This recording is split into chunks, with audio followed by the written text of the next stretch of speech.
Dear viewers, السلام علیکم۔ Drama serial رنگ دے کی نیکسٹ آنے والے ایپیسوڈ میں آپ دیکھیں گے احد اپنی موم سے کہتا ہے آپ دعا کی دادو کے پاس جائیں میرا پرپوزل لے کر، کیونکہ میں اور دعا ایک دوسرے کو پسند کرتے ہیں۔ سمینہ بیگم کہتی ہے میں تمہاری خوشی کی خاطر اپنی بیٹی کو مشکل میں نہیں ڈال سکتی، اس لیے میری طرف سے انکار ہے، میں وہاں نہیں جاؤں گی اور تم بھی وہاں نہیں جاؤ گے۔ میں تمہاری شادی فریال سے کروانا چاہتی ہوں۔ احد ان کی بات نہیں مانتا اور گھر چھوڑ کر چلا جاتا ہے۔ دوسری طرف توقیر صاحب شادی کے اگلے دن ندرت بیگم کو لے کر دعا اور نور جہاں بیگم سے ملنے آتے ہیں۔ توقیر صاحب دعا کے لیے ایک ڈائمنڈ بریسلٹ لے کر آتے ہیں۔ دعا کہتی ہے ابو اتنا ایکسپینسو گفٹ لانے کی کیا ضرورت تھی آپ کو؟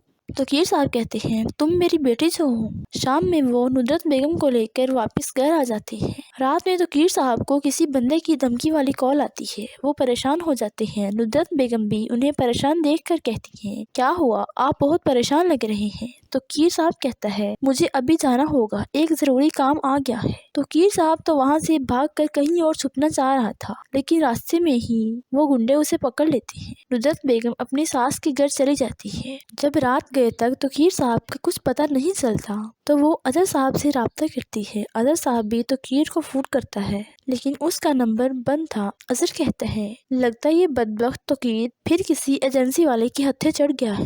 ندرت بیگم کو جب توقیر صاحب کی کوئی خبر نہیں ملتی تو وہ بہت روتی ہیں اور کہتی ہیں کیوں ہو رہا ہے میرے ساتھ ایسا، میری تو قسمت ہی خراب ہے۔ ڈیئر ویورز، اب آپ بتائیں کیا ندرت بیگم کو توقیر صاحب کی اصلیت پتہ چلے گی اور کیا احد کی موم دعا اور احد کے رشتے کے لیے راضی ہوں گی یا نہیں؟ کمنٹس میں اپنی رائے ضرور بتائیں۔ ملتے ہیں نیکسٹ ویڈیو میں۔ اللہ حافظ۔